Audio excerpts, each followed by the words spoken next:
안녕하세요. 우리 초초초교회사 우리 세 번째 시간입니다. 초대교회사로는 2강 우리 두 번째 시간을 가지는데요. 우리 간단한 우리 초초초교회사 개요의 이야기를 설명을 하고 우리 초대교회사는 두 번째 시간을 가집니다. 네. 우리 김민호 목사님 오늘 우리 초대교회사 2강 두 번째 시간 가질 텐데요. 네. 어떤 이야기 좀 나눠볼까요? 오늘은 이제 초대교회 역사 가운데에서 기독교가 공인되기 이전에 로마 제국에서 받았던 박해에 대해서 이야기를 한번 나눠보려고 합니다. 아, 박해. 네. 박해면 구박받은 건가요? 핍박이라고 하죠. 좀 더 고급스러운 용어. 아, 고급스러워요. 네. 제가 좀 저렴해서 시장 용어 좋아합니다. 네, 기독교가 핍박받으니까 구박받은 일에 대해서 오늘 좀 나눠볼 텐데요. 네. 그러면 박해에 관해서 우리가 이야기를 좀 나눌 때 네. 어떤 걸 좀 중점적으로 살펴봐야 되나요? 일단 박해가 왜 일어났는지를 알아야겠죠. 아, 왜 일어났는지. 네. 박해가 왜 일어났는지, 그리고 그 박해의 결과로서 어떤 일들이 있었는지를 봐야 될 것 같고, 또 그런 전체적인 맥락 속에서 그리스도인들이 어떻게 살았는가 하는 부분에 대해서도 좀 관심을 가져보면 좋을 것 같습니다. 그러면 네. 목사님 설명해 주신 것처럼 박해가 왜 일어났나요? 이 로마 제국에서 기독교인들을 박해했던 가장 핵심적인 이유는 기독교인들이 로마 제국의 황제를 숭배하지 않았기 때문입니다. 아, 숭배하지 않아서. 네. 네. 일반적으로 이제 다른 로마 제국의 인정을 받았던 여러 종교가 있었습니다. 고대 사회는 대부분 다신교적인 상황이었기 때문에 여러 종교가 있는 것은 당연하게 생각했어요. 그런데 그 종교들이 로마의 황제를 일단 어떤 신적인 존재, 그렇게 숭배하고 인정하는가 그렇지 않은가가 굉장히 중요한 기준이었죠. 그래서 로마 제국 그리고 로마 황제에게 인정을 받는 종교는 로마 황제를 신성시하는, 신격화하기도 하고 또 로마 황제를 가리켜서 아주 하나님과 같은 그런 칭호를 사용하는 네네. 그런 종교들의 경우에는 인정을 받고 보호를 받았습니다. 그런데 기독교는 그렇게 하지 않았었기 때문에 네네. 로마 황제를 가리켜서 하나님이다 또는 뭐 주다 이런 호칭을 사용하지 않았기 때문에 그런 신앙적인 이유에서 박해를 받았다고 할 수 있겠습니다. 그러면 로마 제국 시대 때 이 그리스도인들을 박해했던 네. 이 대표적인 황제들이 좀 있겠네요. 그럼요. 네, 우리에게 잘 알려진 사람들이 있습니다. 제일 대표적인 게 네로 황제. 겉모양이 네로. 네, 그렇죠. 네, 죄송합니다. 네로 황제가 네. 가장 아마 우리에게 익숙한 이름일 것 같습니다. 아마 성도님들께서도 설교 중에 종종 이 네로 황제라는 이름을 들어보셨을 거예요. 물론 성경에는 기록이 되어 있지 않습니다. 그런데 이 네로 황제가 굉장히 기독교인들을 핍박했던 것으로 알려져 있고 초대교회사의 몇몇 증언에 따르면 일반적으로 베드로나 바울 같은 그런 사도들도 이 네로 황제의 치하 때에 순교하지 않았나 이렇게 추정하고 있습니다. 네로 황제 때 그렇게 좀 많은 순교자들이 있었나 보네요. 네로 황제가 굉장히 많은 핍박을 했었는데 비화가 있어요. 네로 황제 시대 때 로마에 굉장히 큰 화재가 있었다고 합니다. 로마가 여러 개의 구역으로 나눠져 있는데 네네. 그 가운데서 몇 개 구역은 완전히 전소될 만큼 아주 큰 화재였고 며칠 동안 불이 꺼지지 않았다고 해요. 근데 그 화재가 발생하니까 일각에서는 혹시 네로 황제가 의도적으로 불을 낸 게 아니냐 이런 비판이 일어났던 것 같습니다. 그래서 그런 루머를 잠재우기 위해서 이 네로 황제가 사용했던 방법이 무엇이었냐면 기독교인들이 이 방화의 주범이다 이렇게 몰아가는 거예요. 그러니까 실제로 그 불이 나지 않았던 몇몇 구역도 있었는데 그 가운데 기독교인들이 많이 거주하는 지역이 있었다고 합니다. 그런 식으로 논리를 가지고 갔던 것이죠. 그래서 기독교인들이 의도적으로 로마에 불을 냈고 이 일 때문에 네로 황제와 또 로마 제국에서 굉장히 이 기독교인들을 핍박하고 많이 잡아들여서 화형에 처하게 하는 그런 잔인한 핍박을 했었습니다. 이 전문 용어로 얘기하면 네로 황제가 굉장히 정치적으로 뛰어난 인물일 수도 있고 그럼요. 네. 이게 굉장히 조금 저급한 용어로 쓰자면 잽실했네요. 자기가 살고자 지금 나쁜 사람이죠. 네, 맞습니다. 그러면 네로 황제 말고 또 다른 황제들을 좀 누가 있는지 한번 소개 좀 해주시겠어요? 우리에게는 그렇게까지 잘 알려지지 않았지만 네로 황제와 마찬가지로 비슷한 시기에 등극했던 도미티아누스라는 또 황제가 있습니다. 그 사람도 역시 비슷한 이유에서 이 사람은 이제 로마 황제 자신을 가리켜서 신격화하고 어떤 이것을 인정하지 않는다는 이유 때문에 기독교인들을 많이 잡아들이고 네. 또 박해했다고 알려져 있습니다. 목사님, 그러면 지금 네로 왕자 얘기와 네. 도미티안 얘기를 좀 하셨는데 네. 이 두 사람 말고 좀 이 박해에 있어서 조금 중요한 인물이라고 할 수 있는 황제들이 좀 있나요? 뭐 사실 그리스도인들을 박해했던 황제들은 많이 있습니다. 네. 뭐 10명 정도의 좀 주요한 박해자를 추리기도 하는데요. 10인. 네, 그 정도 안에서 또 좀 중요한 기점이 되는 사람이 있어요. 우리에게 잘 알려져 있지 않습니다만 데키우스라는 황제가 있습니다. 데키우스. 이 데키우스라는 황제가 중요한 이유는 그 사람 이전까지의 황제들은 로마 제국 전역에서 네. 기독교인들을 박해하진 않았습니다. 아. 그런데 이 데키우스라는 황제는 로마 제국 전역에서 집단적이고 네. 어떤 법률적인 오. 조직적인 박해를 이끌어냈던 오. 최초의 황제라고 할 수 굉장히 있습니다. 스마트한 인물이었네요. 네, 그래서 이 네. 사람 이후에 다른 황제들은 대부분 그 데키우스 황제의 노선을 따라가게 됩니다. 아. 어떻게 보면 박해가 네. 그 전까지는 이제 국지적인 면모를 가지고 있었다면 네네네. 이제는 전역으로 확대되니까 굉장히 어려운 시간이었다라고 네. 할 수 있겠죠. 아. 네. 그 시간이 기독교 공인되기까지 네. 그러니까 콘스탄티누스라는 네, 황제가 313년이요. 나타나기 전까지는 이어졌던 것으로 알려져 있습니다. 아, 그럼 데키우스 황제 때 이 그리스도인들을 향한 이 로마 전역적인 네, 박해가 이제 시작된 거네요. 네, 그렇죠. 아, 그러면 이 그리스도인들 입장에서는 어떤 지역으로 도망가서 좀 쉽게 살 수 있을 법한 것들조차도 사라지게 된 그렇죠. 거죠. 그런 가능성까지도 차단당했다라고 할 수 있겠죠. 아. 물론 그 기간 동안에 네. 모든 황제들이 다 똑같이 같은 어떤 방식의 네. 같은 정도의 핍박을 가했던 건 아니지만 네. 그 기간 동안에 굉장히 집중적으로 또 로마 제국 전역에서 핍박이 있었다는 점이 중요하겠습니다. 아, 네. 이 로마의 박해에 의해서 이 아마 그리스도인들 사이에서도 의견들이 굉장히 분분했을 것 같아요. 네. 주로 이 그리스도인들 사이에서 박해로 인해서 아까 말씀하셨던 것처럼 어떤 일이 좀 있었나요, 목사님? 아주 좀 상반된 그런 반응이 나타났다고 할 수 있을 것 같습니다. 네. 모든 사람들이 이 핍박과 박해를 잘 견뎠던 것은 아니거든요. 그래서 네. 어떤 사람들은 그냥 로마 황제를 주로 인정하고 네. 자기 목숨을 일단 부지하는 것이 중요하지 않을까 이렇게 생각하는 그렇죠. 사람들도 있었다. 네, 네. 실제로 로마 제국에서 이 핍박을 하면서 네. 기독교인들을 잡아다가 회유하는 정책을 많이 썼다고 합니다. 근데 로마 황제를 인정하기만 하면 네네. 너희들에게 뭐 어떤 자유를 주겠다. 네네. 더 이상 핍박하지 않겠다. 이렇게 이야기를 하니까 네. 사람이 궁지에 몰리면 좀 잘못된 선택을 할 수 있게 되거든요. 그렇죠. 맞습니다. 그래서 네. 초대교회 그리스도인들 가운데에도 적지 않은 수는 이 회유에 넘어갔던 것 같습니다. 아, 그리고 또 로마의 박해에 대해서 우리가 좀 오해해서는 안 되는 것이 네네. 로마 제국에 있었던 모든 그리스도인들을 다 잡아들일 수는 없었을 거예요. 왜냐하면 수적으로 굉장히 이제 적지 않은 숫자였기 때문에 네. 만약에 인구의 한 10% 정도 됐다고 한다면 그 사람들을 어떻게 다 잡아다가 뭐 어디다 수용한다든지 네네. 할 수 있었겠습니까? 맞아요. 그래서 이 사람들이 기독교의 좀 지도 계층에 해당하는 어떤 교부들 그리고 교회 지도자들, 뭐 감독이라고 불리는 그런 사람들을 붙잡아다가 모세에게 고문하기도 하고 그들을 먼저 이렇게 본보기로 삼았겠죠. 마치 일제시대 때 우리 한국 교회가 고난을 받았던 것과 굉장히 유사한 어떤 그런 것 같아요. 패턴을 네. 가지고 있었다라고 할 수 있습니다. 네. 아, 그러면 목사님, 이 그리스도인들을 향한 로마의 이 박해 정책, 네. 왜 이 사람들을 박해하기 시작한 거예요, 그리스도인들을? 반복되는 이야기인데 이게 가장 핵심적인 이유입니다. 로마의 입장에서 제일 받아들일 수 없었던 것은 로마의 황제를 숭배하지 않기 때문에 인정하지 않기 때문이에요. 네. 로마가 처음부터 로마 황제를 신격화했던 것은 아닙니다.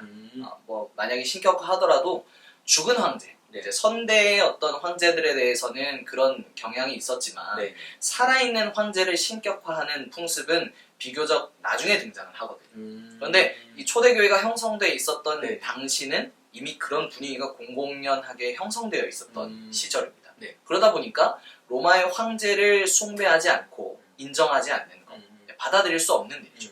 로마의 황제를 가리켜서 주, 그러니까 헬라어로 퀴리오스라고 네. 하는데 네. 주라고 고백을 해야만 인정을 받을 수 있었습니다. 근데 문제는 이 주라고 하는 호칭이 네. 우리에겐 너무 당연하게 누구에게 돌아가냐면 네. 예수 그리스도께 돌아가요. 그렇죠, 맞습니다. 우리는 주 예수 그리스도라고 하는 것을 하나의 어떤 고정화된 맞아요. 고유명사처럼 사용하고 있어요. 그런데 원래는 주 예수 그리스도라는 말은 예수께서 그리스도이시고 동시에 주님이시다라는 신앙 고백이거든요. 네. 그러니까 그 신앙적인 이유, 신앙적인 고백이 로마 황제에 대한 이 숭배와 딱 정면 대치되기 때문에 이것을 인정할 수 없었던 것이고 또 로마의 입장에서도 그런 그리스도인들이 참 좋지 않게 보였겠죠. 그 이유 때문에 핍박을 했다고 공적으로 알려져 있습니다. 이 로마의 그리스도인들을 향한 아주 이 박해의 중요한 핵심적인 이유가 신앙 고백이었다면 네. 신앙 고백 말고도 다른 문제들도 있지 않았을까요? 선생님? 뭐 이렇게 한번 표현해 보면 좋을 것 같아요. 가짜 뉴스. 찌라시. 네. 가짜 뉴스라고 할 수 있을 것 네. 같은데 초대교회 그리스도인들이 아무래도 핍박이나 또 박해 이런 것들을 피해서 신앙생활을 하다 보니까 루머가 많이 생겨났습니다. 맞습니다. 대표적인 것이 초대교회 공동체가 기록에 따르면 성찬을 네. 굉장히 강조하고 매주 시행했던 것으로 알려져 있는데 네. 이 성찬을 좀 숨어서 비밀스럽게 진행을 하다 보면 이런 오해가 생길 수 있는 것이죠. 어딘가에서 숨어서 이것은 그리스도의 몸입니다. 이것은 그리스도의 피입니다. 이렇게 하면서 뭔가 자기들끼리 쑥덕쑥덕 하고 있으니까 지나가는 사람이 모르고 들으면 이 사람들이 혹시 사람을 잡아서 살과 피를 먹는 것인가? 인육을 먹는 네네. 것인가? 이렇게 시인적으로 변해요. 오해할 수 있었겠죠. 실제로 그런 이유 때문에 굉장히 기독교인들을 야만적이라고 비판한 사람도 있었고 당대 학자들 가운데서요. 네. 그런 잘못된 뉴스들, 이 기독교가 가지고 있는 교리적인 부분에 대한 오해 이런 것들이 다 합쳐져서 기독교인들에 대한 핍박과 박해, 또 사회적인 어떤 인식이 그렇게 좀 극단적으로 흘러갔다라고 할 수 있을 것 같습니다. 네. 이 그리스도인들을 향한 로마의 이 박해로 인해서 네. 두 가지 아까 양극단으로 나누어지는 사람들이 등장했다라고 아까 목사님 설명해 주셨는데요. 뭐 일종의 어떤 한 부분들은 타협을 한 부류들이 있을 것 같고 또 한 부류들은 이 절대적으로 끝까지 반항한 사람들이 있었을 것 같은데 뭐 타협한 사람들이야 뭐 이렇게 조금 제껴두더라도 끝까지 반항한 사람들은 주로 어떻게 됐나요? 모든 사람이 다 순교라는 결말로 이어지진 않았어요. 그 가운데에는 거의 죽다가 살아났던 살아난 그런 사람들도 있었다라고 합니다. 그래서 이 목숨을 실제로 잃었던 사람들과 끝까지 저항했지만 목숨을 잃지 않았던 사람들을 구분하는 용어가 있어요. 뭐예요, 목사님? 이 죽음까지 갔던 사람들은 우리에게 일반적으로 알려진 순교자. 순교자입니다. 그런데 죽음까지는 가지 않았지만 신앙의 정절을 끝까지 지켰던 사람들은 가리켜서 고백자라고 부르는 고백자. 다른 용어가 있습니다. 이야. 끝까지 자기 신앙 고백을 지켰다라는 그런. 저 고백자라는 용어 저 지금 처음 알았어요. 책에 다 나와 있습니다. 모른 척하기 쉽지 않네요. 이 어쨌든 양극단으로 갔던 사람들 중에 끝까지 반항했던 사람들을 순교자와 고백자라고 우리가 조금 분류를 해본다면 오늘은 이 고백자들은 조금 뒤로 제껴두고요. 순교자에 관한 이야기를 좀 나눴으면 좋겠는데 대표적인 순교자 우리가 잘 알만한 또 우리가 알았으면 우리의 신앙에 좋은 순교자들이 있을 것 같은데요. 누가 있을까요, 목사님? 일단 성경에 있는 인물들을 먼저 생각을 하고 그 다음에 이제 교회 사적인 인물들을 좀 살펴보면 좋을 것 같습니다. 성경에도 보면 사도행전에 아주 중요한 대표적인 순교의 사건이 나타났죠. 사도행전 7장에 보면 스데반이라고 하는 분이 돌 맞아 죽죠. 돌에 맞아서 순교를 하게 됩니다. 가장 유명한 사건이죠.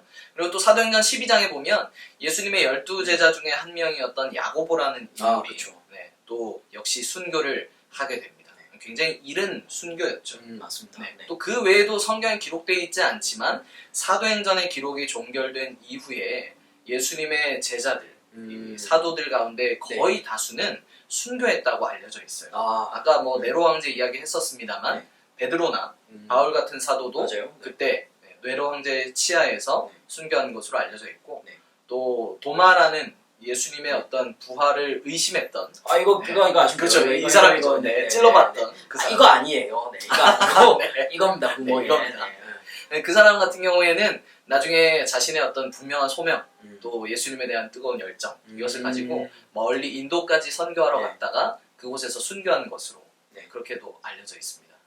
순교자들이 우리가 알고 생각하는 것보다도 많이 있는 것 같아요. 많이 있습니다. 성경에 있는 인물들만 해도 그렇고요. 또 성경에는 기록되어 있지 않지만 성경의 기록이 종결된 이후에 교회사에 존재했던 여러 순교자들이 또 많이 있습니다. 그 가운데서 이제 몇몇 대표적인 사람들만 좀 이야기를 해보자면 폴리갑이라고 하는 분이 있어요. 폴리갑이라고 하는 분이 서머나 지역의 감독이었다 이렇게 알려져 있는데 이분이 우리로 따지자면 쉽게 말하면 목사님이죠. 음. 네, 목사님인데 목회를 하시고 굉장히 이제 고령의 어떤 상황에서 이분도 로마 제국의 박해 때문에 이제 잡혀서 죽음을 맞이해야 하는 네. 그런 상황에 처하게 됐습니다. 음. 그래서 역시 이 교계 지도자였으니까 회유를 하려고 했겠죠. 네. 한 번만 예수님을 부인하면 살려주겠다 뭐 이런 이야기들을 많이 했었는데 이 폴리갑이라는 분이 그런 유명한 말을 남겼다고 해요. 아, 어떤 유명한 말이요? 네. 제가 86년 동안 주님을 알고 주님을 섬겼는데 주님은 저에게 한 번도 불신실하셨던 그런 적이 없습니다. 그런데 제가 어떻게 주님을 부인할 수 있겠습니까? 이렇게 하면서 화영장으로 꼿꼿이 걸어 들어갔다고 합니다. 아, 목사님 들어갈 수 있을 것 같아요. 저는 자신이 없습니다. 아, 우리 순교자에 관한 이야기 들으면 가슴이 이렇게 참 뜨거워져요. 저는 네. 지금도 기억이 나는 게 초대교회사를 배울 때 이 이야기를 처음 들었었거든요. 와, 저는 정말 그 강의 시간에 온몸에 전율이 쫙 돋았었는데 그 감격이 지금까지도 생각이 납니다. 네. 폴리갑 하면 그게 굉장히 많이 떠오르는 것 같아요. 목사님이랑 같이 초대교회사 수업을 들었던 걸로 기억하는데 네, 그렇죠. 예, 목사님이 기억이 안 나요. 네, 그렇군요. 왜일까요? 아마 이 폴리갑이라는 이야기가 굉장히 인상 깊고 네, 거기에 우리가 또 맞습니다. 마음을 많이 쏟아서이지 않을까 싶은데요. 네, 우리 폴리갑 말고 또 누가 있는지 한번 또 소개해 네, 주셨으면 또 좋겠어요. igna티우스라고 하는 네. 또 중요한 네. 어떤 교회 지도자가 있었습니다. 이분도 역시 음. 회유를 당하고 네. 또 예수님을 부인할 것을 이제 존경받았지만 네. 끝까지 자기의 신앙을 지키고 이분은 맹수의 밥으로 아, 던져졌다. 물어 뜯겼네요. 네, 그렇게 알려져 있습니다. 여러 가지 이 사형 방식이 있었거든요. 네. 아주 잔인했습니다. 맞아요. 사형에 처하기도 하고 뭐 때로는 이 맹수의 밥으로 원형 경기장이 유명했지 않습니까? 맞습니다. 로마 시대에 그런 원형 경기장에 사람들을 조롱거리로 던져준 거죠. 아, 네. 이 기독교인을 봐라. 이 로마의 황제를 숭배하지 않는 자를 봐라. 이러면서 그렇게 던져졌는데 오히려 그런 고고한 죽음, 네네. 순교를 하면서까지 자기 신앙을 버리지 않고 네. 예수님에 대한 신앙 고백을 지키는 네네. 그런 사람들의 모습 때문에 네. 오히려 로마의 시민들, 네. 로마 사회가 굉장히 큰 도전을 받기도 했다라는 오. 그런 이야기도 남아 있습니다. 이제 학적인 이야기는 이제 목사님께서 좀 많이 해주셨어요. 우리 이제 조금 더 우리가 지금 현재 오늘을 살아가는 우리 그리스도인들이 이제 이 순교와 초대교회사의 이야기들을 살펴보면서 생각해 볼 수 있는 이야기들을 조금 나눠보면 좋겠는데요. 네. 목사님, 순교라고 하는 것이 당시 로마 사회에 있어서 방금 전에 얘기해 주셨던 것처럼 굉장히 조금 큰 도전이 되기도 했다고 한다면 네. 오늘을 살아가는 우리한테 있어서 이 순교라고 하는 것을 어떻게 바라보고 이것을 우리가 좀 어떻게 받아들일 수 있으면 좋을까요, 목사님? 뭐 그래서는 안 되는 일이긴 하지만 이제 교회사의 내용을 살펴보다 보면 순교자들에 대한 좀 뭐랄까요 비정상적인 숭배 아, 맞습니다. 이렇게까지 갔던 경우가 있어요. 근데 사실은 그런 것은 순교를 했던 분들도 원하지 않았던 일이거든요. 순교하면서 내가 뭔가 교회사의 유명한 인물이 되겠어. 네. 나의 이름을 남기고 족적을 남기겠어. 그러면서 순교를 당한 분들은 없어요. 오히려 그냥 맞아요. 정말 순수하게 주님에 대한 사랑, 하나님에 대한 자기의 신앙을 지키기 위해서 그렇게 살았던 것이지 네. 그런 방향으로 흘러가는 것은 잘못됐다고 생각합니다. 그래서 오늘날은 우리가 어떤 교회사에 존재하는 네. 순교자들을 보면서 그분들을 지나치게 신성시할 필요는 없을 것 같아요. 아, 좀 조심스러운 말입니다만 나중에 우리 한국교회사 또 공부하겠지만 네. 한국교회사에도 보게 되면 여러 순교자들이 계세요. 네. 여러 순교자들이 계시고 음. 뭐 우리 한국식 고백자라고 할 수 있는 분들도 그렇죠. 많이 계시고 맞습니다. 물론 그분들의 신앙은 정말 대단하고 아름답고 우리가 본받을 만한 것이지만 한 사람을 지나치게 숭배하는 것은 옳지 않은 일이라고 하겠습니다. 그런 의미에서 우리가 종종 교회에서 봉사하고 섬기는 일들을 하다가 지칠 때 우리가 하는 말들이 좀 있어요. 막 하다가 힘들고 막 이러면 에이 까짓 뭐 순교하고 말지 이런 말들 하거든요. 네. 어쩌면 이런 부분도 우리가 조금 조심스럽게 표현해야 될 말이지 않는가. 네, 한 번쯤 생각해 볼 필요가 있을 그런 것 생각이 같습니다. 좀 드는 네. 것 같습니다. 오늘 우리가 초대교회사 두 번째 시간을 좀 가졌어요. 네. 우리가 순교에 관한, 박해와 순교에 관한 이야기를 다뤘는데 사실 저는 이 부분 공부하면서 그런 생각이 좀 많이 들더라고요. 이 시대의 박해는 무엇이고 이 시대의 순교는 무엇일까라는 생각을 했습니다. 네. 우리의 목숨을 잃는 것뿐만이 순교가 아니라 어쩌면 우리의 정신적인 순교도 우리의 인생 가운데 있지 않을까라는 생각을 좀 해보게 됐거든요. 네. 목사님 혹시 그런 생각 좀 해보신 적 있으세요? 사실은 예수님을 따르는 길 자체가 네. 자기의 십자가를 지고 자기를 부인하는 삶이지 않습니까? 맞습니다. 그러다 보니까 이 시대에 우리가 사실 뭐 초대교회사에 나타난 것처럼 목숨을 잃을 만한 어떤 그런 위기나 네. 위협은 실제적으로 주어지지 않는 것이 대부분이에요. 네. 물론 지금도 신앙을 지키기 때문에 그런 박해를 받는 분들이 있습니다. 북한에도 계실 것이고요. 네. 뭐 중국이나 뭐 또 이슬람 문화권에 있는 그런 다양한 분들이 계시겠죠. 네. 그런데 우리 한국 사회, 이 한국 교회만 이야기를 국한시켜서 생각을 한번 해본다면 그런 외적인 정말 목숨의 위협, 생명의 위협을 앞두고 살아가진 않지만 그러나 우리가 예수님을 믿기 때문에 감수해야 될 부분들은 네. 분명히 있다라고 생각합니다. 그것이 예수님께서 오늘날의 우리들에게 요구하시는 삶의 자세일 것이고 우리가 지켜가야 되는 방향이겠죠. 그래서 어떻게 보면 예수님을 따르면서 나에게 주어지는 고난이나 핍박 이런 것을 너무 이상하게 생각하지 않았으면 좋겠어요. 어떻게 보면 당연한 일이고 네. 우리에게 예견되었던 일이기 네. 때문에 그것을 기뻐하면서 이것을 나의 십자가로 여기고 네. 살아갈 수 있다면 그러면서 나의 믿음을 잃지 않고 흔들리지 않는다면 그거야말로 바람직한 자세가 아닐까 네. 이렇게 생각을 해봅니다. 네, 오늘 초초초 교회사 우리 세 번째 시간 그리고 초대 교회사로서는 두 번째 시간 우리가 오늘 좀 나누었습니다. 우리 인생 가운데 내로는 언제나 존재한다. 멋지다. 제가 오늘 이걸 공부하면서 이 멘트 하나 적어왔습니다. 한 번 하셨습니다. 예. 우리를 향한 박해는 언제든지 있거든요. 네. 그러나 우리가 언제든지 순교자로 고백자로 살아갈 수 있는 시간들이었으면 좋겠고요. 네. 이제 오늘 내용들을 조금 간략하게 한번 목사님 한번 정리 좀 해주실까요? 네, 오늘 우리가 초대교회사에 존재했던 로마 제국의 박해 그리고 순교에 대해서 짧게나마 살펴봤습니다. 기독교인으로 우리가 살아간다는 것이 무엇인가 의미를 좀 생각하면서 역사를 또 배워가면 참 좋겠어요. 그냥 역사적인 사건, 이런 일이 있었구나 이러고 그냥 지나가는 것이 아니라 과거에 이런 일이 있었는데 오늘 내가 그리스도인으로 살면서 이렇게 교회사에 존재했던 사건들이 오늘의 우리에게 어떤 의미가 있나, 오늘의 그리스도인들, 오늘의 교회에 어떤 의미가 있나를 생각하면서 우리 삶을 살아간다면 좀 더 역사적인 어떤 성찰을 가지고 살 수 있지 않을까 이렇게 생각해 봅니다. 네. 우리 초대교회사 세 번째 시간 우리 다음에 뵀으면 좋겠고요. 마지막 정리하면서 이야기 꼭 드리고 가야 될 것 같아요. 초초초 교회사가 안 올라온다고. 그쵸. 네, 저희가 좀 시간이 텀이 좀 네, 생겼습니다. 많이 좀 길었습니다. 그랬더니 이상한 루머들이 돌고 있어요. 뭐 이렇게 김민웅 목사님이랑 저랑 싸운 거 아니냐. 지금 이거 준비하면서 이 좀 이렇게 견해가 안 맞고 틀어진 거 아니냐. 뭐 이런. 그런 거 아니에요? 예, 저희 잘 지내고 있습니다. 예, 교회가 이사하고 그렇죠. 이전하는 동안에 이렇게 좀 여러 일들이 있었어요. 그래서 분주했어요. 네. 그러다 보니까 사실은 초초초 교회사 이거 찍어두고 편집도 제대로 못하고 그렇게 조금 시간을 보냈어요. 그러다 영상을 보니까 찍었었는데 네. 또 이게 좀 만족스럽지 못해서 맞아요. 네, 네. 이사 중에 찍었거든요. 네. 막 급하게 그래가지고 하다 보니까 지저분하고 막 표정 어둡고 막 그래가지고 안 되겠다 싶어가지고 이사를 마치고 저희가 새롭게 영상을 이렇게 준비하고 있습니다. 네. 기다렸던 분들에게 좀 죄송하고요. 우리 이렇게 3강은 약속된 대로 시간들을 좀 보낼 수 있도록 최소한 일주일에 한 편씩 네. 여러분들에게 저희 목표입니다. 예, 네. 준비해서 보내드리도록 하겠습니다. 네. 교회를